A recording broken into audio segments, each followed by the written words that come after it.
Everyone, आज अपन अपना logical reasoning का एक और टॉपिक देख लेते हैं। असर्शन एंड रीजनिंग ज़्यादा बड़ा नहीं है, 10-15 मिनट की वीडियो बनेगी मेरे हिसाब से। और इसमें मैं आपको प्रैक्टिस क्वेश्चन भी करवा दूंगा, जो मेरे पास नोटबुक पर है। 10 क्वेश्चन है, ये प्रैक्टिस करवा दूंगा। इसके बाद अलग से कोई क्वेश्चन नहीं है इसके अंदर। ये कोई इतना खास टॉपिक नहीं है।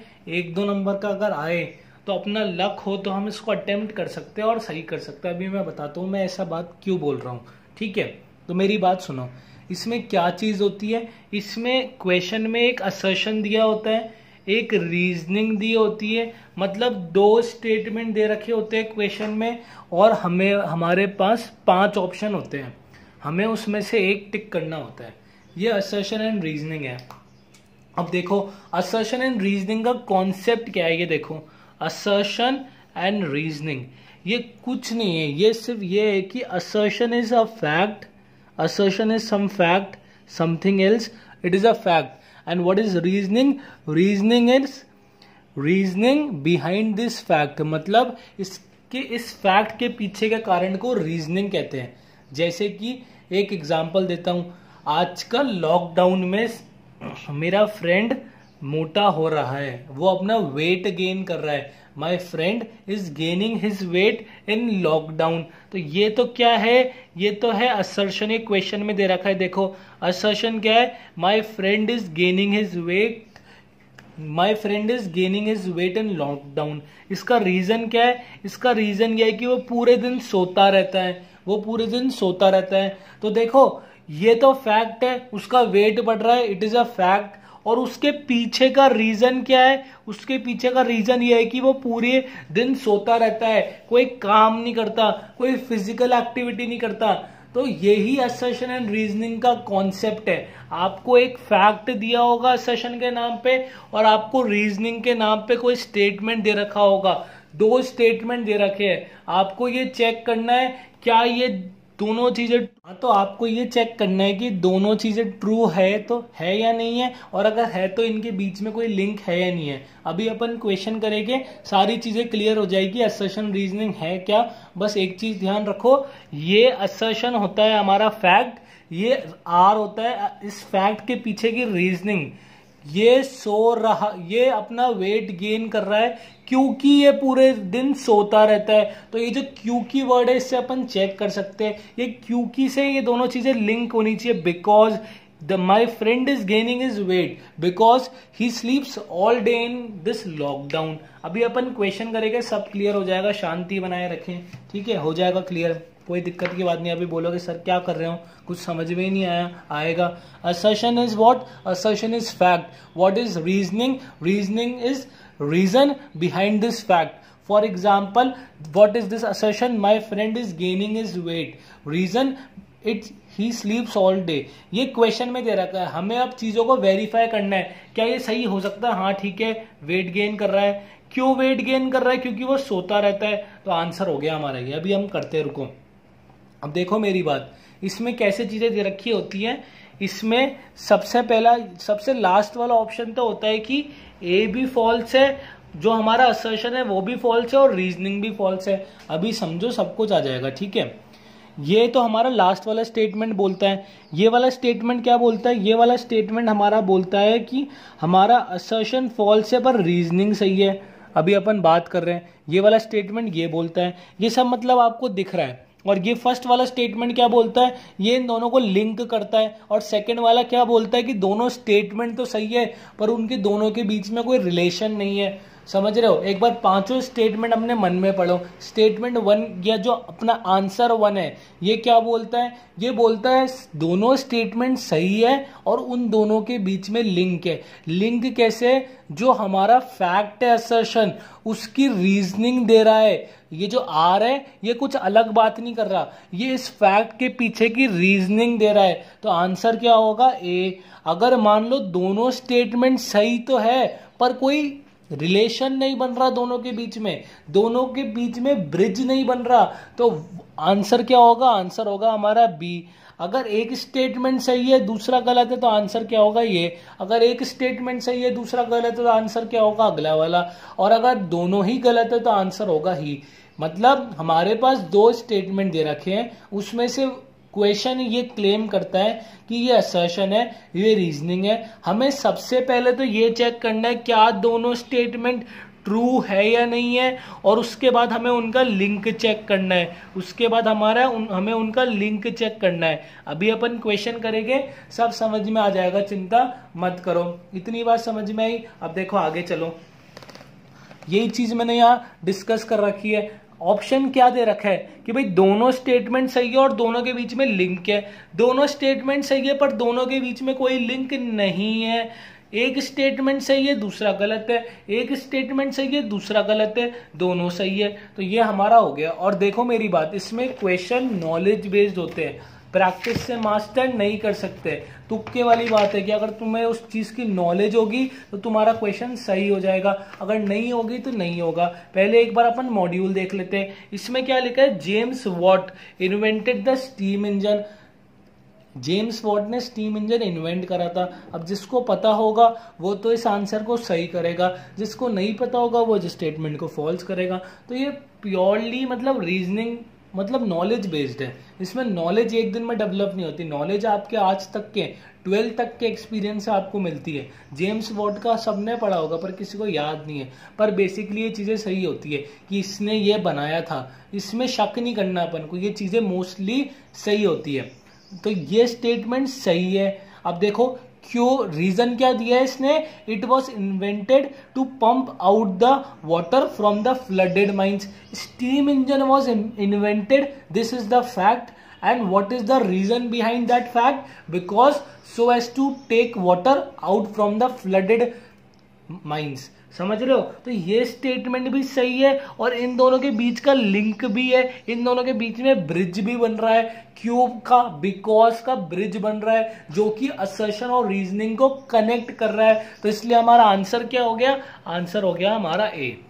अभी सब समझ में आ जाएगा, जिनको नहीं आ रहा आ जाएगा, चिंता मत करो। असर्शन रीजनिंग सिर्फ इतना सा है, assertion is a fact, it is a fact, it is a reason. We need to verify both the statement, and after verifying we need to build a bridge so as to mark the A as an answer, so as to mark A as an answer. If that bridge is not built, then we will mark the answer B, and if one statement is correct or both statement are incorrect, then we will mark the remaining answers. इतनी बात समझो। आगे चलो, increased level of carbon dioxide in the atmosphere would melt the polar ice. Increased level of carbon dioxide in the atmosphere, carbon dioxide CO2 जो अपन Excel करते हैं, inhale क्या करते हैं ऑक्सीजन, एक्सेल क्या करते हैं कार्बन डाइऑक्साइड। ये तो सबको पता है, एटमॉस्फेयर में कार्बन डाइऑक्साइड बढ़ रहा है और कार्बन डाइऑक्साइड बढ़ने के कारण जो हमारी जो आइस है, जो हमारा पोलर रीजन की आइस है, वो धीरे धीरे मेल्ट हो रही है। ये तो फैक्ट है, सबको पता है। ग्लोबल वार्मिंग के कारण हमारी आइस हो रही है, मेल्ट हो रही है। ग्लोबल वार्मिंग क्यों हो रही है, कार्बन डाइऑक्साइड गैस के कारण हो रही है।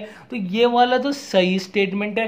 पहला रूल क्या है, पहले हमें स्टेटमेंट को ट्रू फॉल्स में क्लासीफाई करना है, ट्रू फॉल्स में क्लासीफाई करना है। दूसरा स्टेटमेंट देखो, increase level of carbon dioxide would increase the temperature.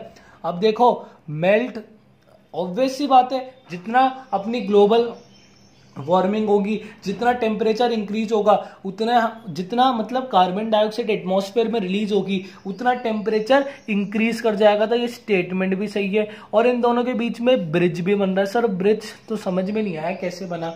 देखो जब कार्बन डाइऑक्साइड से हमारी आइस पिघलेगी तो टेम्परेचर राइज होगा या नहीं होगा।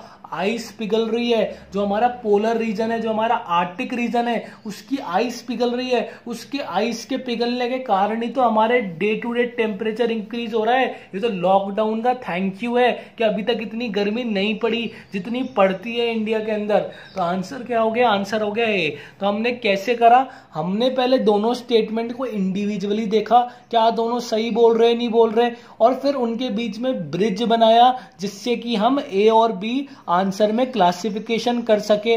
ठीक है, और ब्रिज बनाने के बाद अगर ब्रिज सक्सेसफुल हो गया तो आंसर है ए, अगर ब्रिज सक्सेसफुल नहीं हुआ तो आंसर है हमारा बी।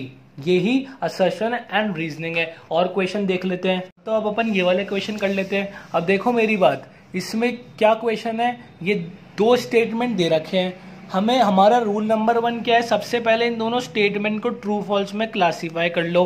व्हाट इज एम्पैथी, इसमें क्या दे रखा है, empathy is essential for teacher and student. अब एम्पैथी होती क्या है, एम्पैथी क्या होती है, एम्पैथी वही होती है कि किसी और की फीलिंग्स के वो क्या सोच रहा है उसके stepping into that person shoes and than thinking, मतलब उसकी जगह अपने आप को इमेजिन करके फिर सोचना, उसे कहते हैं एम्पैथी। अब एम्पैथी टीचर और स्टूडेंट के लिए ज़रूरी होती है, हाँ बिल्कुल ज़रूरी होती है। हमें कैसे पता लगेगा एम्पैथी क्या होता है, तभी मैंने कहा कॉन्सेप्चुअल बेस्ड कम है, नॉलेज बेस्ड ज़्यादा है ये चैप्टर। अगर तुम्हें इस चीज़ की नॉलेज होगी पर कर लोगे, पर फिर भी बोल सकते हैं यार 1-2 नंबर अगर फ्री में अपन को एग्जाम की डेट एग्जाम में मिल जाए ना तो कोई दिक्कत नहीं है 15-20 मिनट का ये चैप्टर करने में, ठीक है। आगे चलो, empathy links communicator and community, मतलब जो बोल रहा है और जो सुन रहा है उसको एम्पैथी लिंक करती है। अब क्या ये स्टेटमेंट सही है या नहीं है, बिल्कुल सही है। एम्पैथी का मतलब ही है कि मैं आपसे एम्पैथाइज कर रहा हूं, तो मैं आपकी सिचुएशन में आप जो अभी प्रेशर फील कर रहे हो, 12th का प्रेशर, इन सब का प्रेशर, उन प्रेशर में जाके मैं आपको कंसोल कर रहा हूं कि भाई कोई बात नहीं, सब कुछ हो जाएगा, CA-CT क्लियर हो जाएगा। तो ये सारी चीजें सही है और इन दोनों का लिंक भी है, इन दोनों का ब्रिज भी बन रहा है। कैसे बन रहा है, empathy is essential for teacher and student. क्यों एसेंशियल है, टीचर स्टूडेंट की भावनाओं को समझ सकता है, टीचर स्टूडेंट की जगह अपने आप को इमेजिन करके उसकी प्रॉब्लम्स को दूर कर सकता है। तो इसका आंसर क्या होगा, both statement are correct and the reason is correct explanation of assertion. इसका आंसर क्या होगा, both statement are correct and the reason is correct explanation of the assertion. क्योंकि से वर्ड दोनों लिंक हो रहे हैं, तो इसका आंसर समझ में आ गया। आगे चलो, ये वाला क्वेश्चन देखते हैं। अभी सब समझ में आ जाएगा ये क्वेश्चन कैसे होते हैं। सेकेंड क्वेश्चन देखो, सेकेंड क्वेश्चन में क्या दे रखा है, natural gas is a very attractive eco friendly fuel दे रखा है। क्या ये होता ही नहीं होता, चेक करो भाई, होता तो है यार, इको फ्रेंडली तो नेचुरल गैस होती है, पेट्रोल डीजल से ज्यादा इको फ्रेंडली होती है, तो ये स्टेटमेंट सही है। सेकेंड स्टेटमेंट फटाफट देखो, it produces few pollutants and less carbon dioxide per unit energy than any other fossil fuel. Natural gas और इको फ्रेंडली का मतलब ही ये है कि वो कार्बन डाइऑक्साइड कम रिलीज करेगी, एटमॉस्फेयर को कम हानि पहुंचाएगी। तो ये वाला स्टेटमेंट भी सही है और इनके पीछे क्योंकि का भी लिंक आ रहा है। Natural gas is a very attractive eco friendly fuel क्योंकि वो कम कार्बन डाइऑक्साइड रिलीज करती है एटमॉस्फेयर में, मतलब दोनों के बीच में ब्रिज भी बन रहा है, दोनों स्टेटमेंट ट्रू भी है। तो इसका आंसर क्या होगा, ये वाला, both A and R are true and R is the correct explanation of A। दोनों स्टेटमेंट सही है और दोनों के बीच में लिंक है, दोनों के बीच में फैक्ट और रीजनिंग का लिंक है। फैक्ट क्या होता है, असर्शन, रीजनिंग क्या होती है, उसके पीछे की रीजनिंग। आगे चलो, ये तो देखो सबको पता है, व्हेन लाइटनिंग, जब बिजली कड़कती है तो सबसे पहले हमें उसकी साउंड बाद में होती है और हमें लाइट चमकते हुए पहले दिख जाती है। जब बिजली कड़कती है तो जो उसकी लाइट होती है वो पहले हमें दिख जाती है, साउंड उसकी पीछे आती है। इसका कारण क्या है, क्योंकि लाइट की स्पीड ज्यादा होती है। अब यार ये तो मैं बोल रहा हूँ, ये कॉन्सेप्चुअल बेस्ड है, तुम्हारे नॉलेज से आएगा। तुम अभी 19, 20, 18 ईयर्स के हो, तुम्हारी नॉलेज कितनी है उस पर डिपेंड करते हैं क्वेश्चन। इसमें मैं मदद नहीं कर सकता, पर इतना दे सकता हूं, अगर एग्जाम में इजी क्वेश्चन आया, जो कि इजी आना चाहिए, तो उसके अंदर अपने 1-2 नंबर आ जाएंगे अगर हमें फैक्ट और रीजनिंग का कॉन्सेप्ट पता होगा। इसमें भी वही सही है, फर्स्ट स्टेटमेंट सही है, सेकेंड स्टेटमेंट सही है, दोनों के बीच में लिंक बन रहा है, तो आंसर अपना ए हो गया। आगे चलो, अब ये वाला क्वेश्चन देखो, ये हमारा कॉन्स्टिट्यूशन का है। Indian president is the head of the state. बोलोगे सर प्राइम मिनिस्टर होता है, अगर प्राइम मिनिस्टर बोला ना तो कॉन्स्टिट्यूशन जाके दोबारा कर लो। इंडिया का हेड कौन है, जो मतलब ऐसा नहीं कि रियल है, मतलब हेड कौन बोलता है इंडिया का, इंडिया का हेड प्रेसिडेंट होता है, ठीक है। तो पहला स्टेटमेंट सही है। आगे चलो, दूसरा स्टेटमेंट क्या है, Indian parliament consist of president, Lok Sabha, Rajya Sabha. कोई नई बात नहीं है, हम सब कॉन्स्टिट्यूशन कर चुके हैं और कॉन्स्टिट्यूशन का टेस्ट भी दे चुके हैं, समझ रहे हो। आगे चलो, सेकंड स्टेटमेंट सही है। सर सही तो है, इनके बीच में लिंक बन रहा है नहीं बन रहा, चेक कर लो ना। Indian president is the head of the state, because Indian parliament consist of president, Lok Sabha and Rajya Sabha. अरे भाई दो अलग अलग स्टेटमेंट है, दोनों के बीच में ब्रिज बना ही नहीं। अगर ब्रिज बना ही नहीं तो आंसर ए नहीं होगा, इसका आंसर फिर क्या होगा, इसका आंसर होगा बी। बी क्या बोलता है, both A and R are true. दोनों स्टेटमेंट सही तो है पर इन दोनों के बीच में ब्रिज नहीं बना। ब्रिज नहीं बना तो करेक्ट एक्सप्लेनेशन वाला कॉन्सेप्ट नहीं आया, तो इसका आंसर हो गया बी। फर्स्ट और सेकंड का आंसर है ए, थर्ड का आंसर है, फर्स्ट सेकंड थर्ड का आंसर है ए, फोर्थ का आंसर है हमारा बी। अब ये वाला देखो कॉन्स्टिट्यूशन का दोबारा, हमारा कॉन्स्टिट्यूशन 26 जनवरी 1950 को आया था फोर्स में, सर एकदम सही बात है। दूसरा क्वेश्चन 26 जनवरी को रिपब्लिक डे बनाते हैं, सही है। अब ब्रिज चेक करना है कि क्या ये फैक्ट और रीजन के बीच में ब्रिज है। फैक्ट क्या है, फैक्ट क्या बोल रहा है कि 26 जनवरी को कॉन्स्टिट्यूशन फोर्स आया था, और इसका रीजन क्या बोल रहा है, 26 जनवरी सेलिब्रेटेड एज रिपब्लिक डे। तो ये थोड़ा उल्टा नहीं लग रहा आपको? हाँ तो देखो कॉन्स्टिट्यूशन 26 जनवरी को फोर्स आया था क्योंकि हम रिपब्लिक डे बनाते हैं 26 जनवरी को। उल्टा नहीं है, लिंक उल्टा नहीं हो रहा। दोबारा बोल के देखो, कॉन्स्टिट्यूशन 26 जनवरी 1950 से लागू हुआ था क्योंकि हम 26 जनवरी को रिपब्लिक डे बनाते हैं। अरे सर कुछ उल्टा हो रहा है, स्टेटमेंट तो दोनों सही है पर फैक्ट और रीजनिंग के बीच में जो क्योंकि आ रहा है ना वो रिवर्स होके आ रहा है। अगर रिवर्स होके आ रहा है ना तो इसमें कोई लिंक नहीं है, लिंक नहीं है तो इसका आंसर क्या हो जाएगा, बी हो जाएगा कि both statement are true but reason is not the correct explanation of assertion. अगर ये असर्शन और रीजनिंग उल्टी होती, उल्टा बोले तो रीजन असर्शन में लिखा होता और असर्शन रीजनिंग में लिखा होता, तब पढ़ के देखो 26 जनवरी को हम रिपब्लिक डे बनाते हैं क्योंकि 26 जनवरी को हमारा कॉन्स्टिट्यूशन फोर्स में आया था।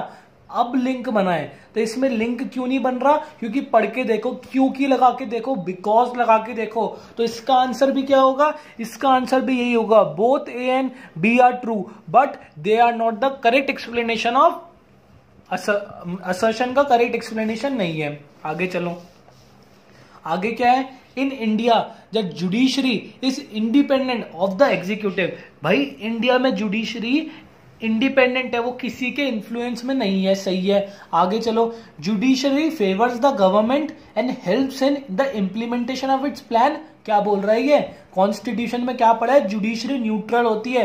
जुडिशरी क्यों गवर्नमेंट की हेल्प करेगी, जुडिशरी का काम है चीजों को इंटरप्रेट करना, गवर्नमेंट की खामियां बताना।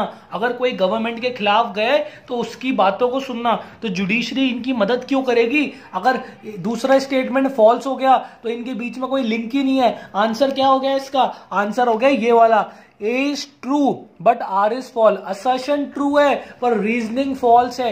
क्यों फॉल्स है, पढ़ के देख लो, इसमें क्या लिखा है, इसमें लिखा है judiciary focus, judiciary favours the government and helps in the implementation of plan. Judiciary कब से गवर्नमेंट को फेवर करने लग गई, एकदम गलत बात लिखी है। तो अपना आंसर करना अपन सीख रहे, कैसे आंसर करना है। आगे चलो, अब वही knowledge based question, copper is used to make electric wires. क्यों बनाते, सही बात है, कॉपर से हम जो हमारे इलेक्ट्रिक वायर्स होते हैं ना, जो हमारा एसी होता है उसमें भी कॉपर कंडेंसर यूज करते हैं। क्यों यूज करते हैं, क्योंकि उसकी रजिस्टिविटी कम होती है। रजिस्टिविटी बोले तो वो हीट कम फेंकता है, उस हीट जल्दी नहीं होता है, ऐसा बोल सकते हैं। मतलब हीटिंग से जो एनर्जी का लॉस होता है वो कम होता है। अब ये नॉलेज बेस्ड क्वेश्चन है, कॉपर से इलेक्ट्रिक वायर बनते हैं और उसकी रेजिस्टिविटी लो होती है। कॉपर से इलेक्ट्रिक वायर इसलिए बनते हैं क्योंकि कॉपर की रेजिस्टिविटी लो होती है, वो गर्म जल्दी नहीं होता, इसलिए कॉपर से इलेक्ट्रिक वायर बनते हैं। मतलब दोनों के बीच में ब्रिज भी बन गया है, क्योंकि से रिलेशन भी है। तो आंसर हमारा ए हो गया, both statement are correct and the reason is the correct explanation of our assertion. इतनी बात समझ में आई। आगे चलो, दोबारा देखो, नॉलेज बेस्ड क्वेश्चन, नॉलेज नहीं, day to day life based question. जब फ्रैक्चर होता है, मेरा तो नहीं हुआ, जब फ्रैक्चर होता है तब डॉक्टर, जो हमारा डॉक्टर है वो मतलब हमारा ये मतलब किसका प्लास्टर बांधता है, प्लास्टर ऑफ पेरिस, पीओपी का वो जो होता है ना, जिनके फ्रैक्चर होता है उसका वो उसका वो बेस बना के उनके हैंड पर बांधता है, तो पीओपी का बांधता है। तो फर्स्ट स्टेटमेंट सही है। अब देखो इसका रीजन क्या दे रखा है, POP plus water when it applied to our skin और the affected bone it sets into hard mass. सही बात है, जब पीओपी में वाटर डाल के अपनी स्किन पे लगाते तो वो हार्ड मास बन जाता है, इसलिए डॉक्टर पीओपी का लगाता है। समझ रहे हो, पीओपी डॉक्टर यूज करता है। क्यों यूज करता है, क्योंकि जब पीओपी और वाटर को लगा के अपनी स्किन पे लगाते हैं तो वो एक हार्ड मास्क में कन्वर्ट हो जाता है। तो दोनों स्टेटमेंट सही है और दोनों के बीच में ब्रिज भी बन रहा है। समझ रहे हो ना, दो रूल है, पहले चेक करो दोनों स्टेटमेंट सही है या नहीं है, और सही है तो ब्रिज बन रहा है नहीं बन रहा, और डायरेक्ट आंसर मार्क करो बिना दिमाग लगाए। अब ये वाला क्वेश्चन देखते पहले, फिर से देखो हिस्ट्री का क्वेश्चन आ गया। जो हिस्ट्री पढ़ी होगी उसको पता होगा यार, इसमें मैं आपको कॉन्सेप्ट बता सकता हूं। ये क्वेश्चन मतलब आपको ये सॉल्व करना आना चाहिए अगर एग्जाम में इजी आए तो, क्योंकि हर एक नंबर से रैंक डिसाइड होती है बाद में। समझ रहे हो, Muhammad bin Tughlaq is known as the wisest fool. देखो मोहम्मद बिन तुगलक बहुत ही बड़ा एक तरीके से बेवकूफ बोल सकते हैं, हिस्ट्री का सबसे बड़ा बेवकूफ। जिन लोगों के पास हिस्ट्री होगी उनको पता होगा कौन है मोहम्मद बिन तुगलक। क्यों है, उसने पता है क्या करा था, 5 मिनट का है, बहुत अच्छा है, अपनी कैपिटल को शिफ्ट करा था। दिल्ली से तुगलाबाद अपनी कैपिटल को शिफ्ट करा, सारे अपने महल वहल वहां लेकर गया, सारी चीजें अपनी वहां लेकर गई, और थोड़े दिनों बाद बोलता है मेरे को दोबारा दिल्ली जाना है। ट्रांसपोर्टेशन में सारे लोगों को दोबारा लेकर गया। बहुत इसने गलतियां करी है। प्लान्स तो इसके अच्छे थे पर उसको इंप्लीमेंट नहीं कर पाया था। तो स्टेटमेंट 2 भी सही है और दोनों के बीच में लिंक भी है, तो आंसर हो गया हमारा ए। ऐसे ही अटेम्प्ट करना है। अब ये देखो, ये तो सबको पता है, जब सी वाटर अपना कोल्ड एरियाज में फ्रीज हो जाता है तो उससे सारी मछलियां थोड़ी मर जाती है। क्यों नहीं मरती, क्योंकि सिर्फ ऊपर का सरफेस का वाटर फ्रीज होता है, नीचे का वाटर फ्रीज नहीं होता, इसलिए मछलियां नहीं मरती। तो इसका आंसर भी ये हो जाएगा। लास्ट क्वेश्चन देख लो, इसका आंसर भी ये हो जाएगा। शिमला ठंडा है नहीं, दिल्ली से है ठंडा। क्यों ठंडा है, क्योंकि वो हाई एल्टीट्यूड पे, एल्टीट्यूड बोले तो माउंट एवरेस्ट कितने हाई एल्टीट्यूड पे, जो हमारा सी लेवल है उससे कितना ऊपर है उसे अपन कहते हैं एल्टीट्यूड। तो इसका आंसर भी क्या हो गया ये, क्योंकि दोनों स्टेटमेंट सही है और दोनों के बीच में एक लिंक बन रहा है, एक लिंक बन रहा है। तो both the statement are correct and our reason is the correct explanation of assertion. यही रीजनिंग है इन क्वेश्चंस को अटेम्प्ट करने की। मैंने आपको एक क्वेश्चन बता दिए, मॉड्यूल के 3 क्वेश्चन और बच रहे उनको भी देख लो, जिससे कि हमारा असर्शन एंड रीजनिंग यहीं पर कंप्लीट हो जाए। इसके आगे पीछे अपन को ज्यादा कुछ करने की जरूरत नहीं है। अब देखो मेरी बात, इसमें क्या लिखा है, plants have green leaf. Plant की ग्रीन लीफ होती है नहीं होती, सही बात है भाई, पता है। अब दूसरा स्टेटमेंट देखो, प्लांट्स कंटेन, क्या लिखा है ये, साइटोकैरोटीन द ग्रीन पिगमेंट। प्लांट्स की ग्रीन लीफ होती है क्योंकि प्लांट ये कंटेन करते हैं। अब देखो पहले ये चेक करो स्टेटमेंट 2 सही है या नहीं है। मैं बायो का नहीं हूं, नो आइडिया स्टेटमेंट 2 सही है या नहीं है। तो ये वही मैं बोल रहा हूं, नॉलेज बेस्ड क्वेश्चन है। पर मैंने आंसर देखा, आंसर में क्या लिखा है कि क्लोरोफिल की वजह से होती है ग्रीन। इस साइटोथेरिन जो भी चीज है उसकी वजह से नहीं होती, क्लोरोफिल की वजह से ग्रीन होती है। इसका मतलब स्टेटमेंट 2 करेक्ट नहीं है। कोई ब्रिज तो बनेगा ही नहीं जब कोई अगर स्टेटमेंट करेक्ट नहीं होगा।